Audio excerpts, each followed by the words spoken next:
even though my cancer was different than Deb's, I saw Deb thrive. And then my aunt had it, my sister, my mom's sister, she had the same kind Deb did, a lumpectomy, radiation. Yes, mine was more involved, but I think because I was so positive about it and I made peace with the chemo. It was like, chemo's my friend. It's my cancer killer. I always tell people now as they're going through it, I'm like, it's your cancer killer. Don't look at it as the enemy. Hello, everyone, and welcome to Better Together with Mr. Maria Menounos. Did I just officially rebrand us? Yeah, you did. Okay, it's Better Together with Maria Menounos, but of course, I'm not Maria Menounos. I'm Mr. Maria Menounos, sitting in, and we're excited to bring you part 2 of our Jillian Barberie interview. The first one was about true crime. Somehow, we're talking her experience with the Manson family. We're talking about her experience with El Chapo, her experience with the BTK killer, and like when I say like experience, I mean front row, like actual experience. Yes, front row involvement and long term with all those parties. Anyway, but there's so much more to Jillian. This is a cancer survivor. This is an independent single mother. This is someone who's twice divorced. Someone who's had to pay alimony to a professional baseball player, no less. Insane. And then, dealing with molestation from the age of 6 to 10, and then being with 5 foster families before the age of 1. Finding her birth parents. Yeah, there's a lot. There's a lot that we're going to go over, and hopefully a lot of it will help other people out there, other women especially, who are carrying a lot and don't think they can go on. And Jillian just keeps on going, and it's a really cool interview. So I hope you guys enjoy it. And we've not seen the last of Jillian. She will be back again because she is a dear friend and she has so much to offer. So with that, let's go to part 2 of our interview with Jillian Barberie. Let's look at your story. So I forgot about the whole foster care, what your journey outside of, there's just so many layers. That's why I encourage everyone to download Jillian's podcast, because you have just endless amounts of content and stories. But can we start from the beginning with you and the foster home situation? Because I don't know why I've omitted that. I've heard that, but I've omitted it from my brain. Well, my parents were both born in Europe, different countries, and they emigrated to Canada at 17, and they met, and they had me. He's Lithuanian. He was born and raised in England, and she was born and raised in Ireland. And so when they came to Canada, they had me, and they were just too young. So they put me up for adoption. She had 8 brothers and sisters. And because she was so young at the time, she picked a fight. She lived at home till she was 6 months pregnant, not really showing. And then she picked a fight with her mother. So her mother wouldn't know, because she said her mother would have killed her. And then she went to live in a home for unwed mothers. And so she had me and then came back home. Like, I have a picture of her 3 weeks after giving birth, and she's like fucking skinny again. I'm like, bitch. So anyway, she, they put me up for adoption. Well, her social worker says to her, hey, if you marry the father, you'll get the baby back. So they married on Christmas Eve, New Year's Eve, excuse me, I have the ring, New Year's Eve. And they went January 1st back to the Catholic Children's Aid Society, and it was closed. So they went back on the 2nd. And they said, oh, that baby's been adopted. Well, I wasn't. I was in foster care. And I went through 5 different families before I landed with the people who eventually adopted me. And when I told I hired a detective and I found my whole family. Of course you did. And I have two full sisters, because my mom and dad got married and had other daughters. And one's an engineer in Toronto, and the other one is she works at the Toronto International Film Festival. So I grew up literally 20-minute birth family. They had a life in Toronto, and I was in Burlington, this smaller town. But you didn't know. So at what age did you find your forever? Through foster care did you find your forever home? I was officially a year old. Wow. Okay. And so my parents adopted me. And that's where I grew up. That the house that I grew up, they're still in. And so, Then I met my whole birth family. When did you meet them, And Jillian? they, When did you meet the what's birth? that? When did you meet the birth family? Because you went and found them, right? And I when did. was I that? hired a detective when I was 34, and they came to me 4 weeks later, and they're like, "Oh, okay. Well, here's your father's name. Here's your mother's name." And then they go. The last thing they said was, "Do not call them. Do not cold call." And I was like, "Okay, I won't." Click. Click. I call 411, I know. I knew it. and I opened up a bottle of wine. I was like, "Okay, take a breath." I did not know how to spell his last name, so I had to say to the operator, "It's Butoiskas because he's Lithuanian." And so, anyway, long story short, I got the number, and it's 7 o'clock here. No, 7 o'clock in Toronto, 4 o'clock here. And I call him up, and it's like this California number comes up, and he's like, huh? And I go, oh, he goes, hello. And I go, oh, hi, is this Vincent? He goes, yes. I go, Vincent Michael. And I couldn't pronounce the last name. And he goes, yes. And I said, oh, well, this is going to be the strangest call you ever receive. And he said, should I sit down? And I said, yep. And then the next question was, is it you? And I said, it is. And then he said to me, I know. And the next question was, do you hate us? And I'm like, what? Why would I hate you? I'm like, no, I have a great life. I live in California. I was married to the baseball player at the time. I'm like, I'm calling to thank you. And then he says, I swear to you, we talked for 4 hours. And halfway through, he says, oh my God, wait until your sisters find out. I go, oh, you got remarried and I have half sisters? And he's like, no, they're full sisters. And then I was like, wait, so you guys gave me, and then you had 2 daughters? He goes, yeah. And I go, oh my God, I can't wait to meet them. I'm so excited. And I said, I hope they're happy to meet me. And he goes, well, here's the thing. Your mother remarried a man. And I don't think she's ever told him about you. He only knows about Amy and Susie. I was like, fuck. So then I knew it was going to be a harder, so I wrote her a letter. Instead of calling her, I wrote her a letter. And I just said, I don't want to interrupt your life. I know you're remarried, and I just want to say thank you. You did the right thing. If you've ever had doubt about it, you did the right thing. You're amazing for doing what you did. And it took her 3 days to call me. But when she did, her husband got on the line first. And he said to me, are there any other secrets I should know about? He's from London. And we just laughed and had a great, and then she was very nervous to meet me. And then, they didn't know what I did. So I said, yeah, I work in television. And they're like, oh, are you in anything we would have seen? I'm like, no. Well, I'm like, do you watch football? My sister said, yeah. And I go, oh, well, I'm on the NFL. And then my sister, who's an engineer, married to her husband's an engineer. He loves football. And then he yelled out, are you the weather girl? And I said, yeah. And she goes, oh my God, we've watched you every Sunday. And then my other sister, she used to watch a show with Pam. Well, she didn't watch it, but it would be on in the bar. She worked with Ryan Gosling's sister, Mandy, and they were bartenders at this bar. And there was a TV, and I told her, yeah, I'm in the show VIP. And so VIP was on, and she's like, yeah, my birth sister just called us out of the blue the other day, and I think that's her. And then Mandy Gosling's like, what? She goes, I know, I have this birth sister, and nobody knew about her. So it took them a second to get used to it, but then they're like, fuck it, I'm coming down to visit. You're in California? We're down. My sister was 22. She comes down with this big parachute and a box of my history from great-grandparents, who they look like, their name, like crazy shit. Photographs from the 1800s. I was like, oh, I was bawling for hours. And then she's getting her rig all ready because she's going to jump out of airplanes in Paris. And she was supposed to stay for 2 weeks, and she stayed for 9 months.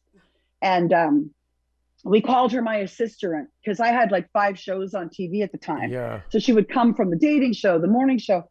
But she was a horrible assistant because she had no phone, no car. Like, we would joke about it. But we're really close. I grew up in a family that adopted me with a girl named Dawn, who I'm really close with. Dawn and Amy became close. So and then Susie's up north, a little further in Canada, but we're all friends. And the greatest moment of my life was my birth mother knew she was dying of cancer. Mm-hmm. And all of her family flew out, some from Ireland, some from England. And they came to my sister Susie's home, beautiful home. And my mom and dad have a cottage. My mom and dad who raised me. And I said, it's an hour drive.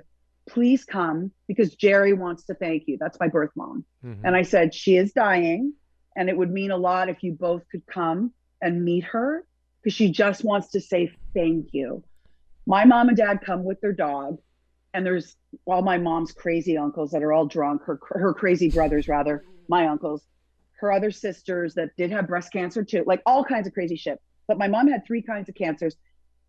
When my mom met her, she was not too weak. She was still kind of with it. And she was drinking and in a great mood. And she's hugging my mom, Muriel. Her name, my birth mom's Jerry. My adopted mom is Muriel. And she was hugging them. Oh, Muriel, it's great to meet you. I love you so much. You don't know me, but you did such a good, I can't take any credit for this girl. You and Jim did it all. Like, she just wanted to say thank you. And then that was in the summer. And then I got a call from my sisters on a Sunday at Christmas time. And they said, you have to come. No, Saturday night. They said, you have to come now. And I was like, oh, she was on her deathbed. So I was able to stay for those 3 nights with her. And then Wednesday night, it's crazy because she's from Ireland. I was playing Celtic music. All she wanted was red wine and a cigarette. So I'm like, I'm going to get you that. So I get her it. And then I'm playing Celtic music. A huge blizzard comes. Nobody can come back to her house. So it's just me and her. And I told my sisters, I'm like, I'm playing Celtic music. They're like, abort mission. She hates that fucking music. Put on the Stones. She loves the Stones and Neil Young. So I do. And she says to me, tomorrow's the day. I said, go in peace. Your job is done. I've met the daughters, my sisters. I go, dude, we are all good. They will be in my life forever. I'm like, your job is done. I don't want you in pain anymore. Sure as shit. It's 5 a.m. I fucking knew. I opened my eyes. I was sleeping beside her. She was in a hospital bed and I was in her bed. I go, Jerry, Mom, Jerry, nothing.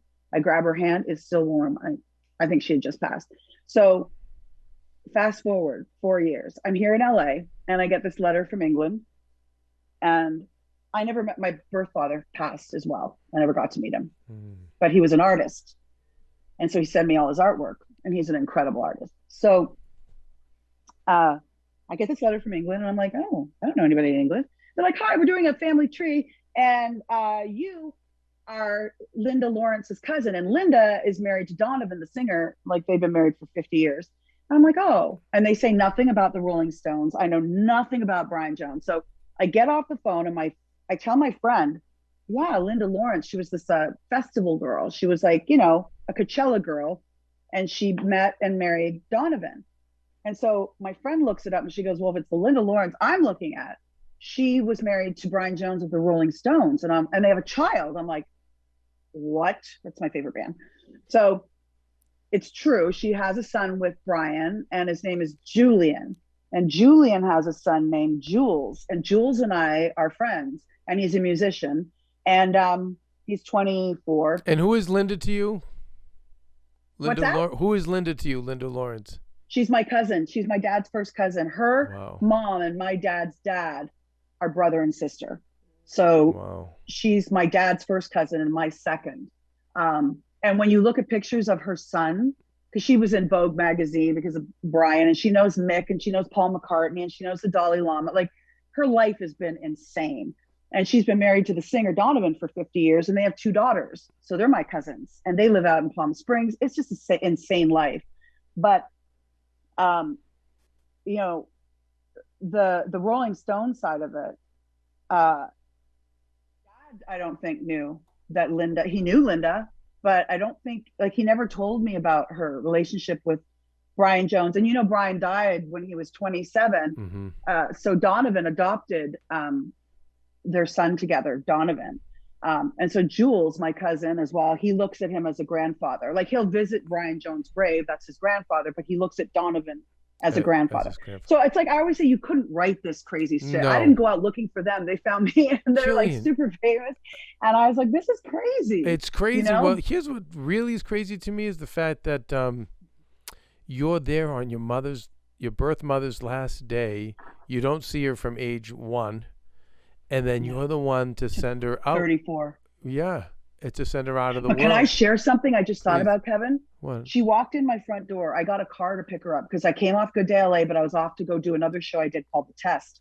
And I didn't want to meet her. There was before TMZ and all that bullshit, but I didn't want to meet her at fucking LAX. So I said, I sent a car. She walked in my front door. It's weird. We both instinctively hugged, and then I was smelling her neck. I grabbed her belly. I said, I was in there. And she's like, yeah. And then she's like, let me smell you. And she's, oh my God, oh my God. And she goes, I have something for you. Excuse me. So she opens up her wallet and she hands me, I've got it, it's in my safe, a gold Celtic cross. And it had been her mother's from Ireland, and she wanted to pin it on my diaper. And the Catholic Children's Aid Society said, no, this is non-identifying. She is not to know this. No, no, no, no, no. This does not go with her.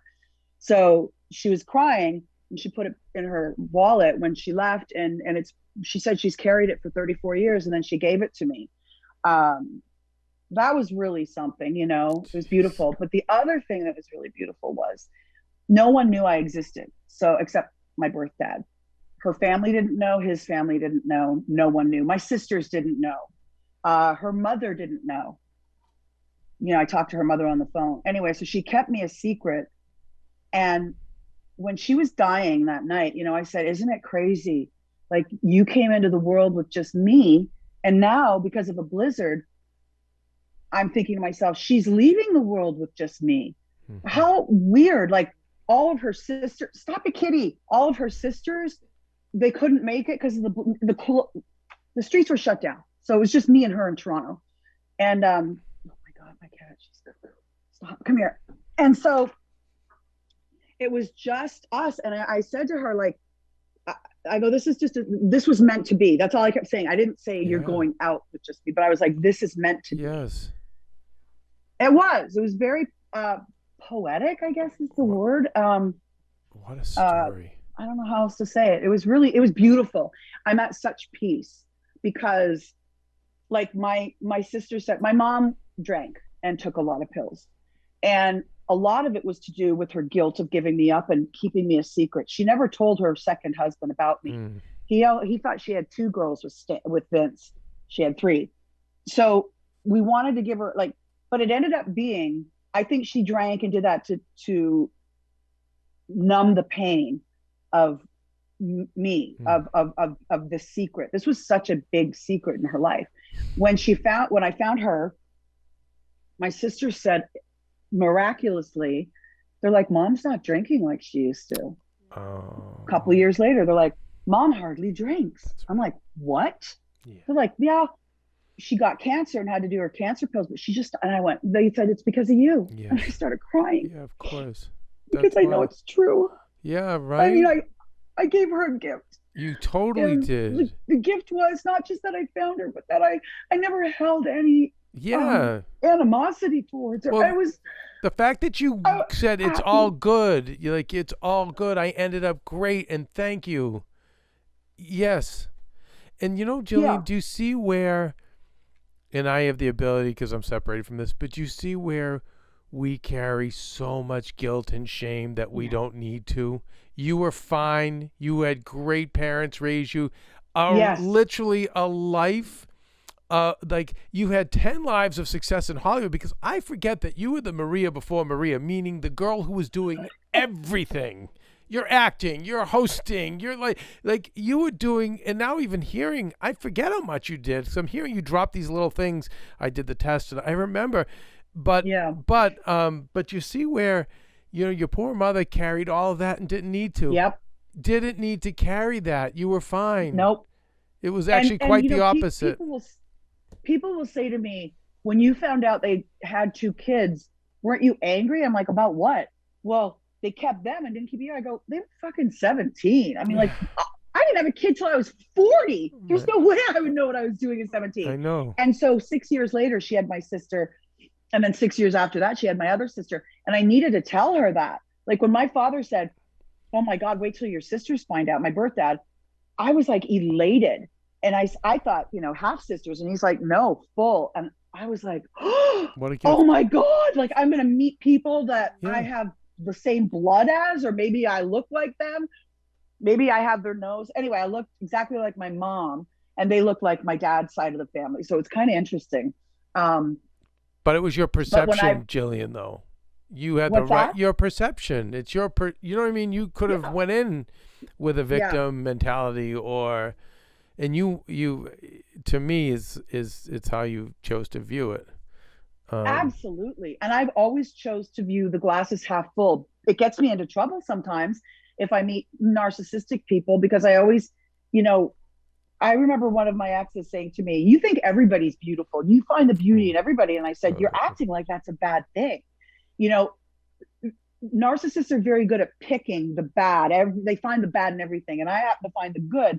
And so my situation, especially with my family, I went 34 years of, not seeing anyone who I look like, to my sister dumping all this. And then when I found my birth dads, they approached me, because he didn't really have a relationship with them, they sent me pictures, and I'm like, oh my God, wait till I send you this. So I would send a picture of my son who looked like Brian Jones' son. When we put them side by side, they look like twins. Then they would send pictures of Donovan's daughters with my cousin Linda. They look like my sister Amy and Susie. Like, it was just, and I look more like Linda, but I look more like my birth mom than that side. But anyway, so we were just getting a kick out of sending stuff. Then I flew to England, and I got to meet, I had already interviewed Donovan at least 10 times. And one of those occasions, Linda was in the green room. Wow. So she's my cousin from Ireland, and here and Donovan live in Ireland. I'm from Toronto. We're both in Hollywood, and we're related. Like, how small is the world? It's crazy. Jillian Barberie life. But Jillian, let's go back to being attracted to narcissists and how narcissists are attracted to personality types like yours, because I believe that they need host victims to do their bidding. They're not attracted to other narcissists because they kind of cancel each other out. Right. But you've also 100%. Even with your marriage stories, you've had to, don't you pay palimony? Right? Actually, my first husband, I paid alimony to, who we didn't even have kids. Alimony. And he was a Major League Baseball player. But it's California law, I always tell everybody. With this husband, I'm not allowed to speak about him publicly. Okay. We've agreed. We've finally gone through, what do you call, mediation? Yes. And I'm not allowed to speak about him publicly, which is fine. I have 2 amazing children. And yesterday, Mother's Day, of course, being recent, I'm just so lucky. Like, they come in and they write me letters, like real letters. Like, my son is very touched, and, they say to me, Mom, like, we're so lucky. I'm very easygoing. I'm not exactly the best disciplinarian. But I look at it as I love them so much. Like, I never yell unless, when would I yell? I don't really yell, but it's just me and them. Like, when I was going through cancer, they're my little buddies. Like, they saw me at my worst. My daughter shaved my head, as my hair was coming out in tufts. And my son would bring me tea. They'd stay in bed with me and the animals and watch a movie. I would get my chemos on Friday. And then there's this, it's kind of cool, so that you don't have to go back to Cedars-Sinai. Women out there who are listening that have gone through it, maybe you know what I'm talking about, but there's something called Neulostra, and it's this thing they put on your arm. And instead of going back to Cedars on Saturday and getting all the white blood cells pumped back into you, they put this little device on you. And in 24 hours after your chemo, you hear beep, beep, beep, and then boom, it sticks you with this pin. You forget, and you're like, because you're watching TV, and then it pumps all the white cells into you. You have to leave it on for 45 minutes, and then it goes red. You have to look at the back of your arm, and you go, oh, it's red, and then you can take it off. Well, I didn't understand the nurse.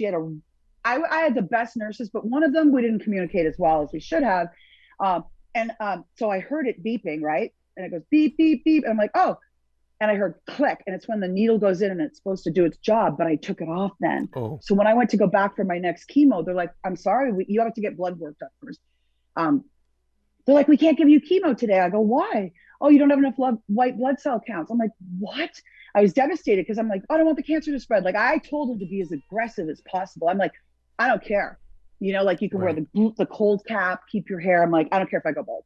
You can, put your hands in ice so your nails don't go black. I don't care. Like, I'm just, let's go. And so I learned very quickly all the ins and outs and do's and don'ts of cancer. And one of them is they come on a Saturday to give you, so you have to leave your needle in, which was the worst part for me, because it's kind of long and it's a little uncomfortable. But if you have, like I had a port, it meant that the nurse could come on Saturday and hook me up with, what do you call that when you IV, so you Yeah. feel better, you know? Mm-hmm. I had a ton of energy when I was going through chemo. They used to say, "Oh, you're the poster child." That is until round 3. So you do 3 different kinds. The third one wiped me out. You know, I never got sick once. I was never like vomiting. Mm-hmm. I did have to go to the hospital once at 3 in the morning, um, because I was out of my mind. Like I woke up really scared. I thought I was going to vomit. I thought, you know, physically things were happening to me. Do you know when you have chemo? I didn't know this. They tell you can use the restroom, but your kids cannot use the same toilet, and you always have to flush twice. It's because poison. And I never thought Mm-hmm. about it. So when you would go to the bathroom, it would smell like Ajax, a Mr. Clean, like think of any Pine Sol, like any hardcore cleaner. That's what everything smelled like. However you evacuated, it smelled the same. So the kids couldn't use my toilet. It was like little weird things like that. Um, but my kids are my everything, right? So I haven't dated in 7 years. They're my rocks, and I will say they've been through it all with me, and I've done everything for them. I paid for everything, like their life, their school. They live with me full time. They always have since my divorce. I wouldn't have it any other way. And Yeah. I think women are wired differently. Like when there's a breakup, it's about the kids, the kids, the kids. And I think men, I remember thinking when I was having Rocco, my son, I remember thinking, and don't ask me why. Well, I know why, but I can't say why. But I was thinking as they're wheeling me in for a C-section, because he was problematic. Ruby, I had through the vag. But believe me, women attack me. "Oh, you're getting a C-section. You're so Oh, vain. You're so Hollywood." I oh, was like, "Oh, really?" stop. They told me he's a marginal birth and the cord's wrapped 3 times. Would you like him to go through Yeah. my vagina so he fucking dies? Fuck you, mind your own business. Exactly. So By the anyway, way, in it's vain to want to have a giant scar on your stomach. Right. I know, I mean, what are we and I said talking that. I said about? if it, women are so judgy sometimes, and I said if it makes you feel better, I had Ruby through my vag. Okay. So anyway, I remember them wheeling me out, and he was saying to the doctor, "You think we could get her tubes tied?" And the doctor goes, "Yeah, no, we're taking her stomach out and delivering a baby. This is a massive surgery. And having your tubes tied is huge surgery. But if you want a vasectomy, that's an in-out day patient thing for a man. You get to leave the same day." Yeah. And I looked at him and he was like, "No way." And I remember thinking, as I was giving birth to my son, he's going to have another family. I fucking knew it on that day. Yeah. I went, huh. And as they're wheeling me in, I thought, he's going to have another baby. He's going to have a whole other family. And I was right. He does. So It's women's instinct. I have very good instincts, but sometimes I'm too nice. You know, I'm too Yeah. giving. What blocks those? Because you have an instinct. You can tell. So what blocks you from Love listening? is stupid and blind. I remember when we wanted to get married right away, and my friend was like, "You should wait." I'm like, "For what?" She's like, "Don't your parents?" I'm like, "My parents?" I'm like, "I'm 40. I don't. What are you talking? 39." And so I think it was her way, because she knew him as well, of saying, "Slow down. You guys are two very different people." And I didn't. But in the same respect, I look at my kids and I'm like, where would I be without my kids? Like, I'm obsessed Yep. with my kids. Obsessed. Right. And I'm an open book, and my son is open like me. Like he'll talk bodily functions, anything changing, his voice, his hair, he's getting bigger. He's like, "Mom, I feel fatter." Her, I cannot say a word to. Mm-hmm. Like I'm like, "Oh my God, yeah, look how tiny you are, but you got boobs." I go, "Damn, I didn't get boobs." She's like, "Mom, I don't want to have this conversation." I'm like, "Why?" "I don't. I don't like it." I go, "No, I'm just saying I didn't get boobs." She's like, "Mom." I go, "And I didn't get my period." I go, "Do you have it?" She's like, "Oh, you know." And then when I drop her off, I always sing, like "What You Know About Rolling," and always a TikTok song. She slams the door, like, she's just embarrassed. But everybody, like, I always think Howard Stern's kids used to get embarrassed at him, right? Right. No, Howard of course.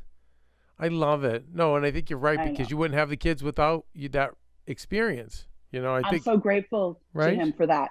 They're the biggest gift in my life. Like I could never. I remember when we first got divorced, and we were thinking about Christmases, and it was like, I don't know, February, and I was already thinking about Christmas and not being with them. And I was having a panic attack in February. I was like, "Oh, I can't go Christmas without them." But you get used to things. Life you adjust. It was like cancer for me was nothing. Like, I don't want to make light of it, but it was just another bump in the road. I'm like, do what you got to do. I don't care. Like, my Why? breasts have Why, already Jillian, served for me. you? Why was it just because I think a lot of people would like to look at it like that, like just a bump in the road. So why for you do you think you were able to view it that Well, way? even though my cancer was different than Deb's, I saw Deb thrive. And then my aunt had it, my sister, my mom's sister. She had the same kind Deb did, a lumpectomy, radiation. Yes, mine was more involved, but I think because I was so positive about it and I made peace with the chemo. It was like, chemo's my friend. It's my cancer killer. I always tell people now as they're going through it, I'm like, it's your cancer killer. Don't look at it as the enemy. And I, to be honest, I didn't know how else to be. I had 2 kids. I had to work every day. I just powered through it. And I somehow knew that I was going to be okay. I had a really positive attitude. And I remember somebody saying to me, attitude is really big. Like, you have to have a good attitude. And my attitude was, I'm going to slay this bitch. And then I move on. And something else happened in my life at that time that was, to me, far heavier than cancer. And I can't really say about what it is. And I will talk about it one day when everything's gone and resolved. But, and you know what it is, and it's a private thing, but Right. it hit me harder than the cancer. So everyone's like, you still have to be positive. And I was like, you're right. And I'm going to be positive. So at the end of the day, I've lived in this house for 23 years. This is the house that my kids were conceived in. This is the house that I met my birth mom in. It's not a big house, but it's mine and it's my sanctuary. So, I have so many things that I'm grateful for, even though I have gone through stuff. And listen, I've been molested. I was molested as a kid. I But was 6 to about 10.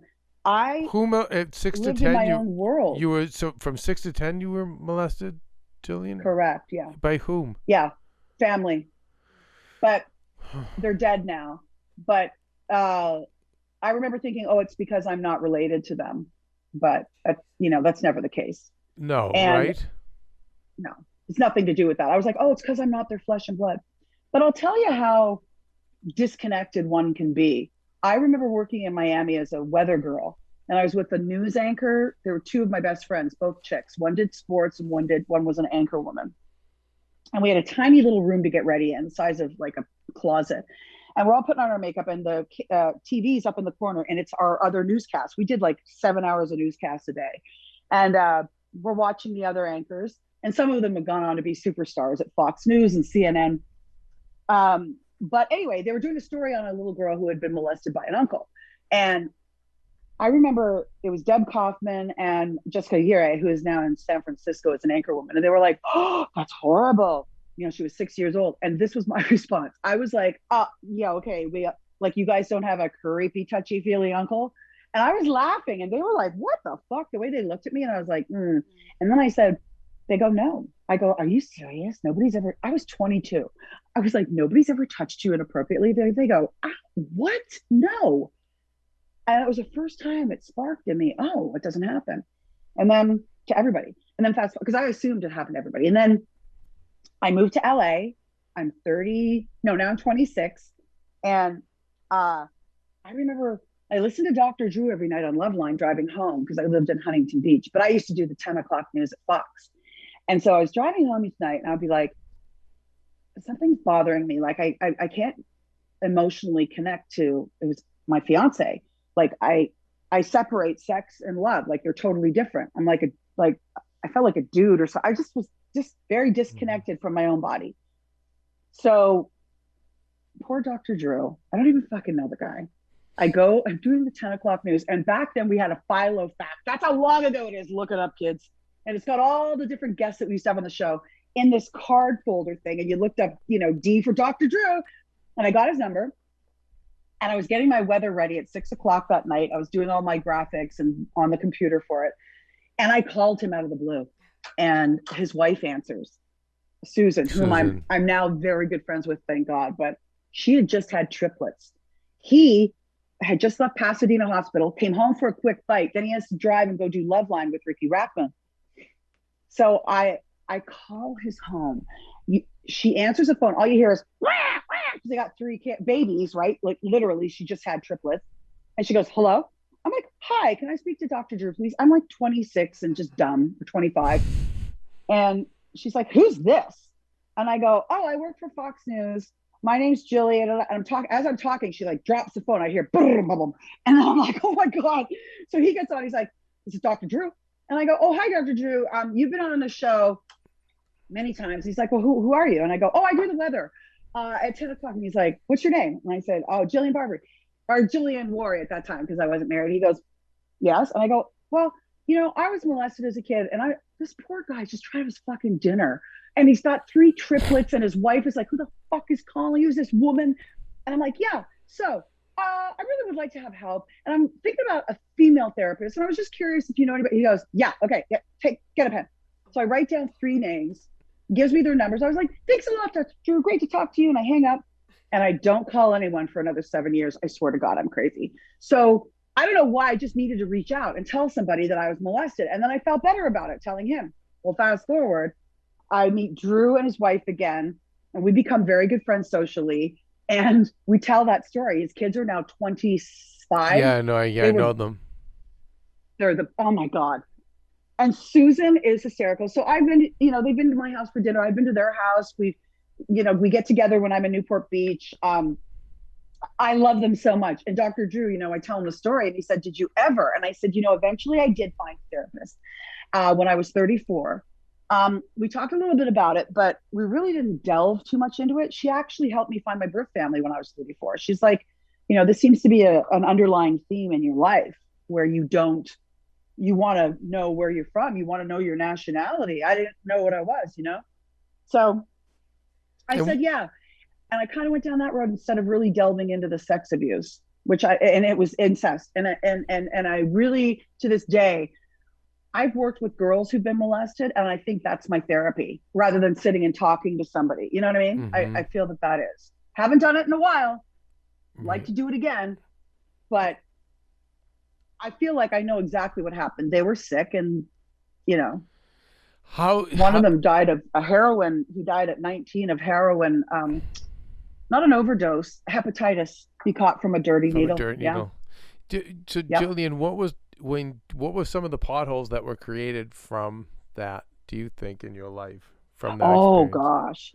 I was like a dude when I was a teenager, didn't care about like relationships. I'm like the girls would lose their virginity and then cry. I was like, what's your problem? Like, I just couldn't connect. Very disconnected from my body to my mind, 2 totally different things. But yet I had a prudish side too, because, later on in life when Playboy came and they asked me 4 years in a row, I said no. And I was in great physical shape. Like, I was not, tiny, my breasts were real. That's the other thing. When I got cancer, I was like, take them. I've already done some men's magazines. Granted, it wasn't Playboy, but my breasts are, they breastfed 2 children. They've been in men's magazines, with a bathing suit, what have you. But I'm good with parting with them. I'm good. I'm fine. I don't have a boyfriend in my life. I'm cool. Dr. Drew saw the surgery afterwards, and he came to visit, and he was like, it looks great. I said, he's like, eventually, you'll tattoo nipples. And I said, why? And he's like, well, don't you want to for yourself and your self-esteem? I said, no. So I said, I'll live like a Barbie doll the rest of my life. I don't care. I truly don't. And everyone's like, oh, you'll change your mind. You'll get tattoos. I'm like, no, well, I'm too lazy. But, so I'm very good at disconnecting my body from my mind. And I think that helped me later when I had the cancer. I'm like, let's go for it. I had no reservations. I had a girlfriend who had cancer in one breast. I only had it in one breast and in my lymph nodes. And she just took her one breast off. I said, you fucking crazy? It's going to come back in your other one. No. I go, now you got a matching implant. What's the point? Get them both taken. Who gives a shit? Not to her. She vacillated, went to 3 doctors, not me. As soon as I found out, boom, I booked a double mastectomy. And that was only on the day I got my mammogram. I don't fuck around, and I don't need second opinions so the cancer can travel further. Fuck that. Yeah, right. And then when they called 4 days later and said it's in your lymph nodes, that's when it hit me. I was like, oh shit, because your lymph nodes carry things to other organs. Yeah. So I'm like, oh my God, that's not good. They took out 18 and 6 were cancerous. So I'm lucky. And you're okay now, know? right, Jillian? You're okay now. Yep, total remission. I just had my checkup. She's like, you're doing amazing. And she said, we've got some things on your liver. And I said, that makes me nervous because my mother had liver cancer. Yeah. So I stopped drinking. And I went and had my test again. They're like, yeah, you corrected whatever it was. So I'm like, okay. Good. So I can be a weekend drinker. I can't have wine with my spaghetti during the week. Okay, done. Not a problem. For some of the emotional baggage, getting back to that and how it leads to our physical illnesses, what were some of the things you think that would attribute to yours getting cancer? You would say the relationships? Would you say it was work? What do you think? 100%. Really? I want to pay all the bills. I want to make everybody happy. I'll put myself last to do that. And then I think physically, if you're the everything, the breadwinner and the baby maker and the blah, blah, blah, blah, blah, and then you're trying to put out fires here and there in the relationship, it gets to be very, it's got to go somewhere, that stress. And I think I don't think it had anything to do with my past. I've made peace with being adopted. I met my whole family. I love it. I'm so blessed. They met my family that raised me. It's like, it couldn't have been better. My situation could not, I feel like the poster child for adoption. I'm so lucky that they got to meet my mom, my birth mother. They got to meet my sisters. My dad who raised me, Big Jim, he's brilliant, like a mathematician. My sister, who's she makes airplane gear, landing gear. She's so brilliant, and her and my dad, they'd sit in the corner and talk math and electronics because that's what they do. I'm more like my sister Amy, and my sister Dawn, who I grew up with, she's a little bit of everything. So I'm so lucky. I made peace with that. Being molested as a kid, I made peace with that a long time ago too. So I've always had that sort of glass half full attitude, and it served me well, except for relationships, because you tend to see only the good.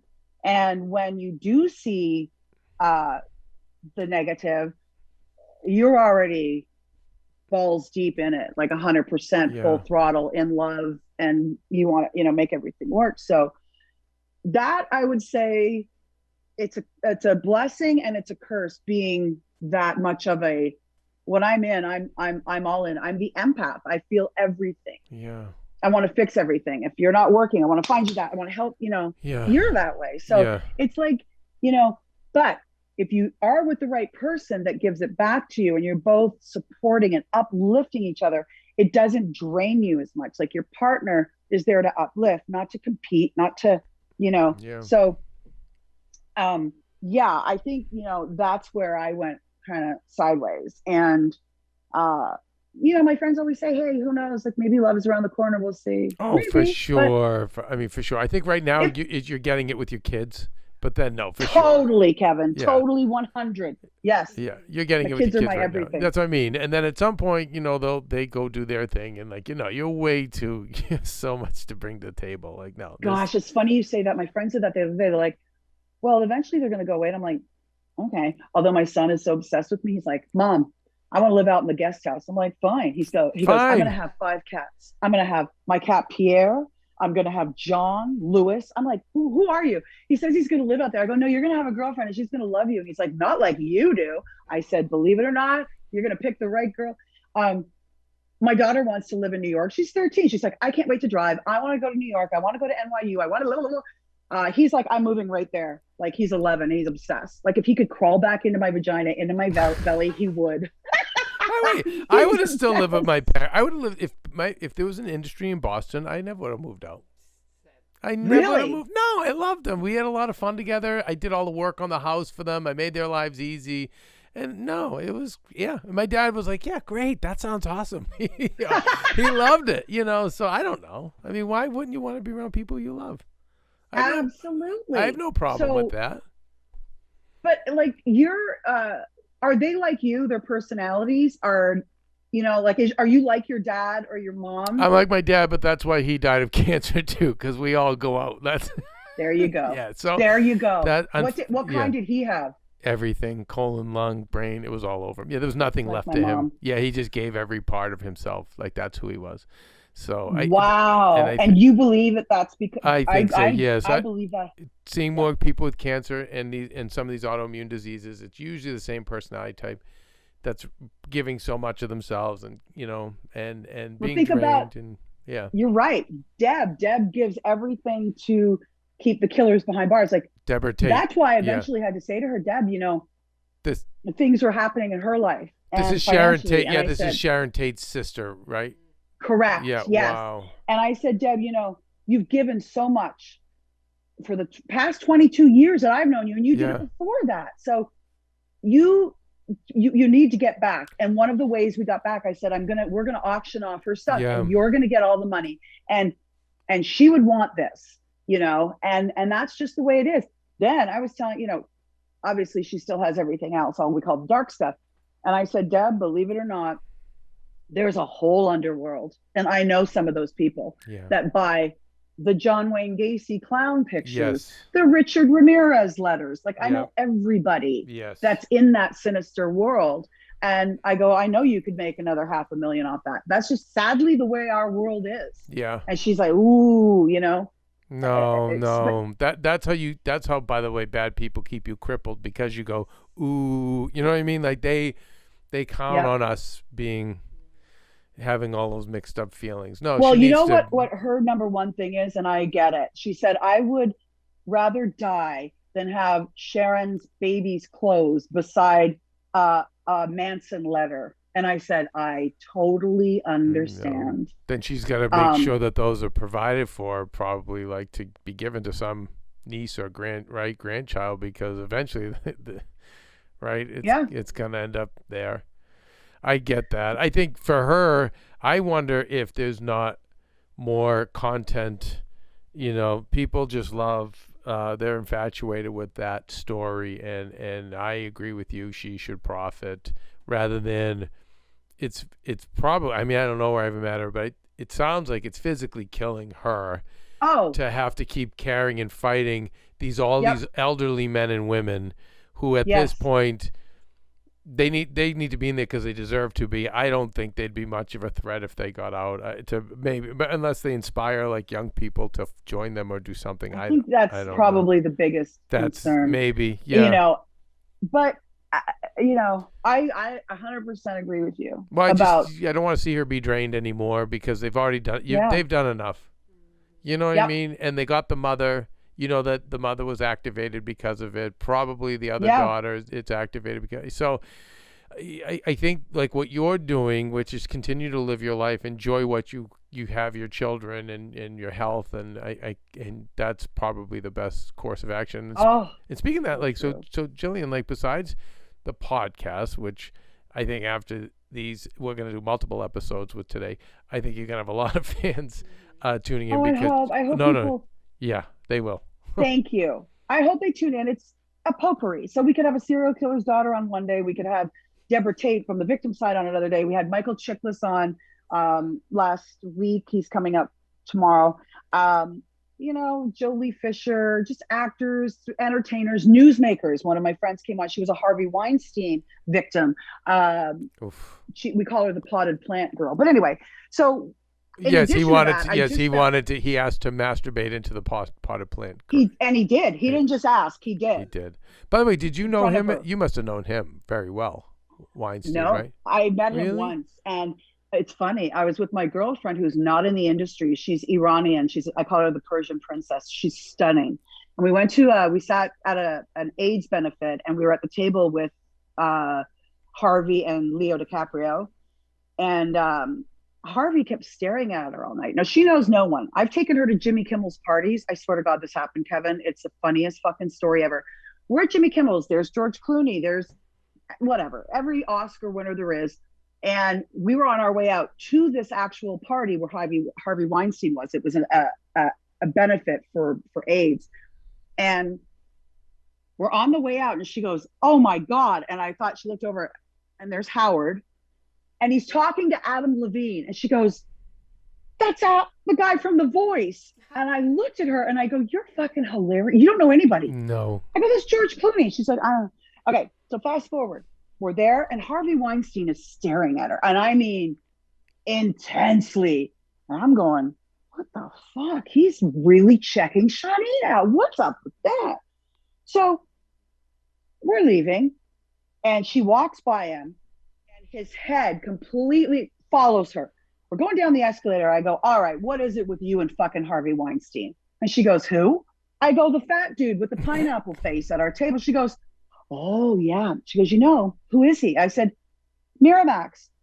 She's like, well, I don't know what that is. Like, she's a school mom that I go to. She's totally fucking hilarious. She goes, I don't know what Miramax. I go, he's the biggest producer. Oh my God, Shadi. I go, he's like huge. He's made every movie there is and blah, blah, blah. She goes, oh no, I don't know him like that. But I'm just remembering that I used to ride a motorcycle when she still has Ducatis, and she would take her Ducati and drive up to the Peninsula or one of the other hotels in Beverly Hills that he frequented. And it was her escape weekend from her, her life, like her kids, her husband, whatever. And she would go in, and he was constantly there. And she would eat by herself, have a glass of wine, and he was constantly motioning for her to come over. And she was like, wow. And, he'd buy her lunches sometimes. And she's like, I'm sorry, I had met she goes, that's the dude. This was years before everything came out. So I didn't know who he was. I didn't know that he did all that. And then when all this happened a few years ago with Ronan Farrow, I called her. I go, are you following this? She goes, oh my God. Yeah, he really was hard and heavy with her. Not me. I didn't have that kind of interaction. Did Maria have that kind of? Did no, she meet him? Yeah, we met him. We partnered with him on stuff, a project or many. I think a couple of projects, but I think I was always there. That's why. Yeah. So it didn't go there. He was he was actually very decent, but good. Thank God, because you were there. I mean, yeah, you've been, yeah. To just I remember when I first saw Maria. I just was so just enamored by her beauty. But then she started to work with some people that I know, and they were like, oh my God, she's like the loveliest person. I said, you can tell. Then I met her, and she was so much taller than I thought. I thought, oh my God, this girl. No, Kitty, no, I got to sell those. Stop it. She's climbing the pajamas. Hey, that's HSN property. No. So anyway, I just thought, what a lovely woman. Then I started, following you guys over the years and just like loving you because you both loved Howard. No. And listening to you guys on Howard. Oh, like some of my favorite shows. Oh. When she would go in there, when her parents, and you were in the green room, and then when you proposed, I was just like giddy. Oh. And I just think, in this business, you meet so many people, you partner with so many people, or they're like a fly by night type of thing. You work with them and then you never see them again, or you're fortunate enough to foster relationship with people. And I haven't kept in touch with everybody. I've been here 30 years. It's like you know this business, but I also feel that you guys are so grounded. I'm Canadian at heart. I'm East Coaster. I'm Toronto. Hollywood is a brutal place. I never would have said that 15 years ago because I was flying high doing lots of TV shows and in demand, and I could never audition for anything. It was all just handed to me, whether it was a sitcom or, a dating show or the morning show or the NFL. I didn't audition. They hired me. When I did I did Mad TV. When I finally did get a real audition, Kevin, this is the funniest. I didn't know what sides were. I was always just given jobs. So I'm on my way to the audition. I have, because my agent's like, do you have the sides? I go, well, I don't know what that is. So anyway, I get there and I walk in, and Cary Grant, who's one of my favorite actors, his daughter's there. And I love old Hollywood. So I know that she's Diane Canada's daughter with Cary Grant. Her name's Jennifer Grant. We were both born the same year. You're supposed to go sign in. I wrote like a fake name and I walked out. I laughed because I'm like, I have no business being here. What the fuck? These are all seasoned actors. I just had that imposter syndrome. Same thing with Larry David. Jeff Garland was a fan of mine, and Jeff's wife at the time cast for the show. So I get called in to be Larry David's girlfriend. I don't trust you back there. And I walk in the room, and it's every actress from 35 to 40 that has been in every sitcom, every like just Constance Zimmer, Tiffany Thiessen, all people that I've known and worked with, but then all these other major movie stars because they were just starting to do TV at the time. And I was just like, I got in my own head. I'm a horrible auditioner. By the time I was in front of Larry Charles, Larry David, and Jeff, I was like, beep, beep, beep, beep. And then I saw the episode. They cast this redhead, and she was fire. She was bomb, perfect. She played her role perfectly. So anyway, I wanted to mention, like, it's such a bullshit town, but then you find authentic people, right? Like you and Maria, and I feel so blessed. Even Howard's such a big fucking star, but he is such a good person. He is. You know, I know he's had opportunities to work out here in Hollywood, and he never does. He's a true New Yorker. I always say East Coast people are down. They get it. Yeah. You know, that whole, I don't know. I'm fortunate to know some good people. You know, like I mean, a lot, Jillian, you know, you have a lot of goodwill out there, and we've talked about that we're gonna have to start calling in some of that goodwill. Yeah, I'm lucky. We need to get but we need to start you know, you've helped a lot of people, so I think along the way now it's time for us to get some more people behind you, which I think it's not even going to be a problem because I think people would want to help you. Did you have any Me Too issues in your journey, Jillian? Did I have what issues? Any Me Too issues, you know, in the no. If anything, I think people would have probably said to me, they would have Me Too'd me. No, I was always one of the guys, like even when I was on the football show, like I remember I did the Skating with Celebrities show and I lost so much weight. I lost my boobs because they're real, my butt. And I remember going back to the NFL and Terry Bradshaw's like, where'd you go? I turned sideways. He's like, where are your boobs? I'm like, they're with my butt. I don't know. You know, like joking around, or I never did. I mean, no. And I was always kind of one of the guys. So, but at the same time, I'm still a girl. Like, you know, going back to HSN, and thank you, Jesus, this job came to me. I've been at HSN for 10 years and it's mainly a woman's atmosphere, but you know, in daytime TV, it's a lot of women and gay men. But then I'm with the NFL. It's a lot of very masculine men, you know, but it was never the host of the show. Like the James Brown is a good Christian man. Kurt Menefee, good Christian man. Howie Long, decent man. I know his wife, Diane. Yep. Jimmy Johnson, Chris Collinsworth. I knew everyone and their wives. Every once in a while, did a player come on the show? And yeah, I mean, I had a date with one of the biggest names in the NFL, and he was a dick to me because I didn't want to see him again. And he was a guest on our show the next year, and I was like, "Hey!" And he looked right through me. He wouldn't even say hello to me in the hallway.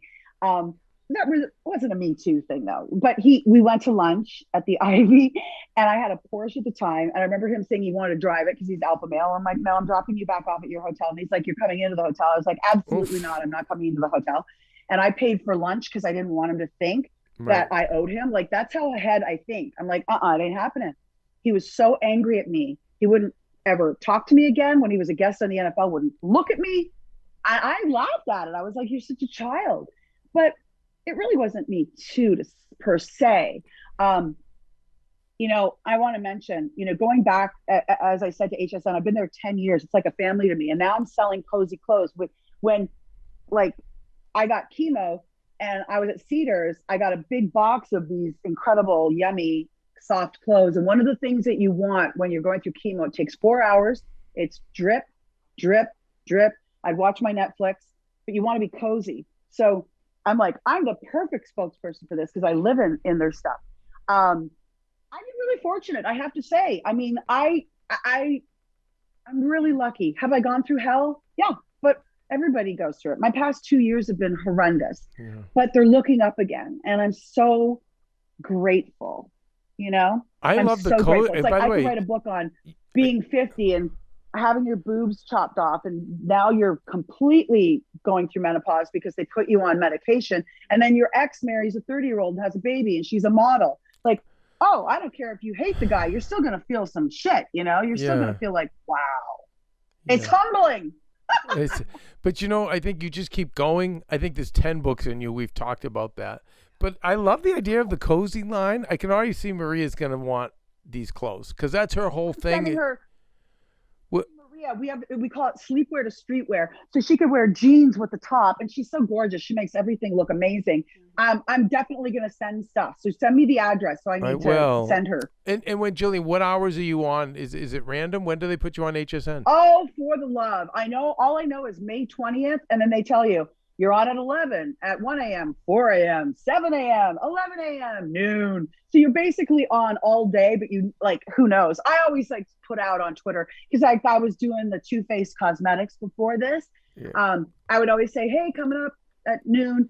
So I'll do the same thing with the social media. But now QVC owns HSN. So it's a whole different animal. And everybody's working from home. Yes, nobody's beautiful. at the campus, as they call it, in Tampa. Yeah. We're all working like they want to see the backdrop of the club, I said, okay, no.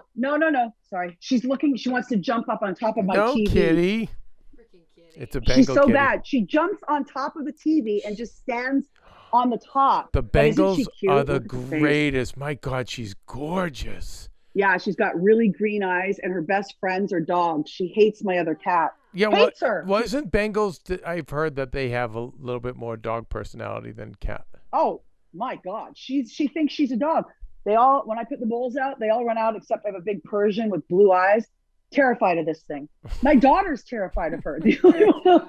My son and I are obsessed with her. But there are dogs. She's an F3, which means like the most feral wild is an F1, and they're a fortune. Or you can get a serval. They're like, holy shit, they're the size of a dog, and they're 10 grand. I'm like, well, that's ridiculous. So she's got a personality on her, that's for sure. They're exhausting, but they're the best, aren't they? I love animals.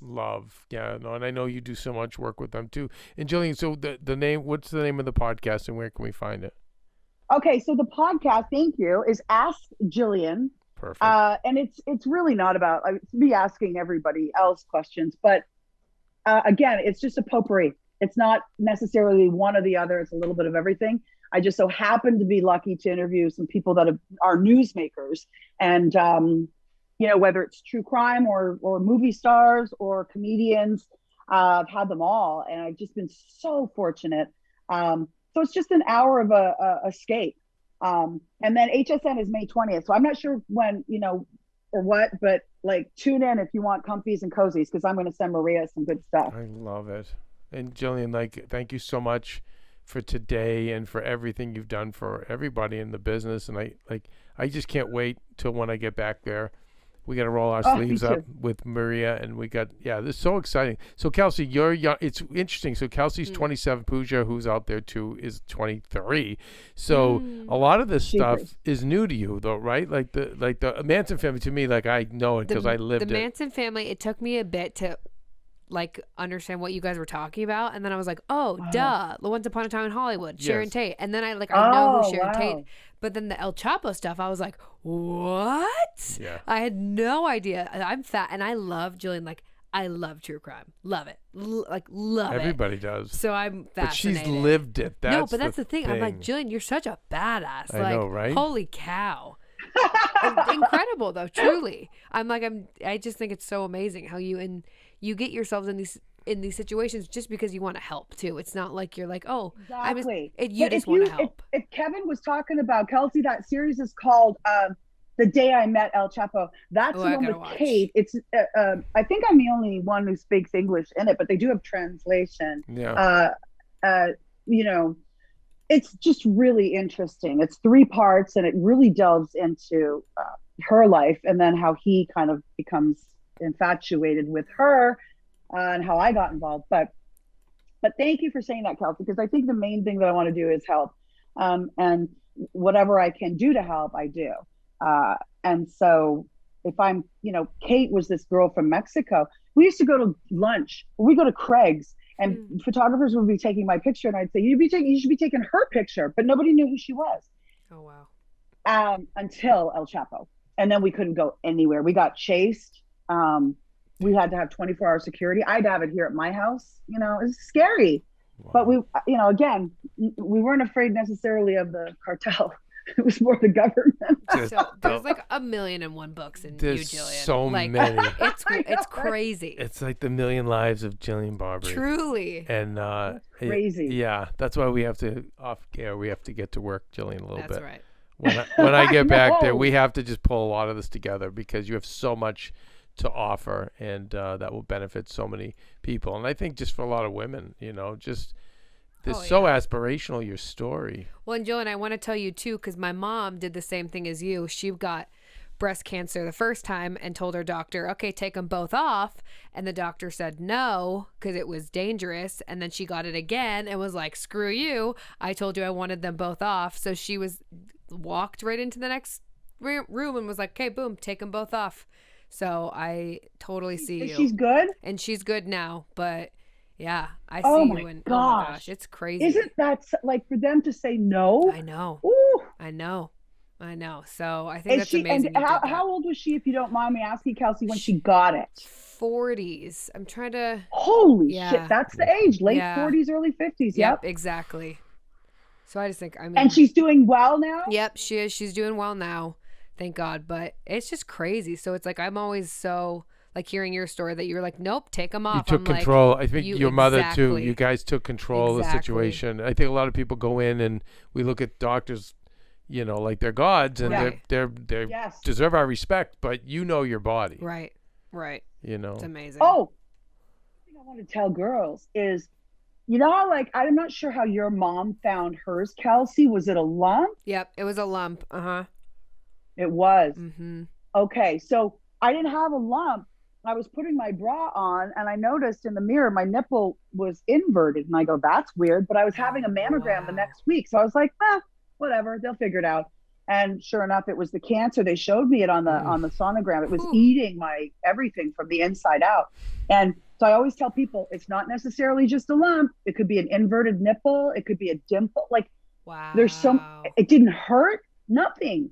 So I always say to women, and I'm going to say it on HSN, like, I know that it's real estate you're supposed to be selling, but I'm going to say to people, I haven't been here in 2 years because I've been battling cancer. And I'm in remission, but please get your mammograms. It's really important, especially over 40, Mm-hmm. I love it. And it's good that you're saying that. They'll love that you're saying that. Oh my and gosh, anyway, because it's just authentic, and it's providing value and service. So I mean, we need to hear it. Well, I'm glad that your mom's doing good, and please give my love to Maria. I will. And love to you as always. And so just thankful to be part of this broadcast that talks to people and shares, gives insight, or maybe helps other people. I don't know, Yeah, and I think like for you, we talked about, Jillian. I think there's crime avenue, but I think there's also women's issues avenue. Then there's the Hollywood avenue. Like, there's a lot. So we just we're gonna pull it together. Yeah, maybe I just should write a book or something. Just put it all in there. No, I think there's a book as well. No, I think it's a lot of it. And unfortunately, when I work with coach people, it's like, the sad thing is most of the time what I offer is more work. But I think that in your case, it could be fun. And totally. I think that there's so many niches you could serve. And we'll talk about it more. Give me a few weeks when I get back out there. Oh, I just adore you. I'm so thrilled that I'm in your life in any capacity, you and Maria and Kelsey now. And thank you both so much for having me. Thank you, I just thank you. I'm really appreciative. I want you to know that. No, and Maria, I told you, Maria always says, because Maria never, I love she her. tries to leash me so I'm not out saving the world. But she said, no, Jillian's our people. Go. It's true. Yeah, you got the green light. Jillian's our people. Boy, did you guys hit the jackpot? Like, you guys love each other. She's one of the most beautiful women I've ever met in my life. No. And what a beautiful soul. So love to you both. Yeah. I know it's been, we all go through our we do. Our tough times. And I just want to say I'm giving you guys big, big hugs right now. I love you both. Thanks, Jillian. Love you too, honey. We'll talk soon. All right. Bye, Kelsey. Bye, Jillian. It was so good to meet you. Bye, so guys. Good. So it's Comfy Clothes on HSN, which I love. Yes, and the podcast is Ask Jillian. And I really feel like that's going to be her future. I think too. Oh, I'm tuning in. You know it. She's such a cool. Yeah. She's amazing. Is Pooja out there? Pooja and I were both were messaging. We were both like really because I like the millennial view, and then we have Gen Z. No, yeah. we feel like we were on an emotional roller coaster. We're like, really? Whoa, what? Yeah. What? And there's way more. Imagine like 90s, 2000s, 2000, the teens. Her involved in so many aspects of Hollywood. Right. So she knows everybody. She's got a good head on her shoulders though. Like she's just like means business, and I love it. Yeah. So she's a survivor. Mm-hmm. And so she's strong and fierce when she needs to be, and then she's so loving and forgiving and doesn't carry the, but yeah, she's amazing. Yeah, I gotta get up there, and we gotta. There's a lot in her. Right? Yeah, there's a lot of stuff that we have to. Well, it's interesting too because I didn't really know who she was until listening to you and you introducing me to her, because I think she was a little like, I didn't watch Good Day LA, so now hearing her story, I'm just like, holy cow! More people need to know her in my generation and the younger. And she's just cool because she's empathetic and she doesn't take things. She reminds me of a person like. She doesn't take things done against her too hard, but then if you do it to her loved one, she's like with the Tates, like she's just all over the Mansons. Yeah, they must hate her. That's just fascinating. Fascinating. And the story about the blouse too, I was like, ugh. Mm-hmm. Yeah. Anyway, crazy. Well, Kels. Well, Kev. After all these many parts. What is it we say here? What is it we say? We say that we all need to be nice people, make good choices, and be present. Beep. Beep. Bye.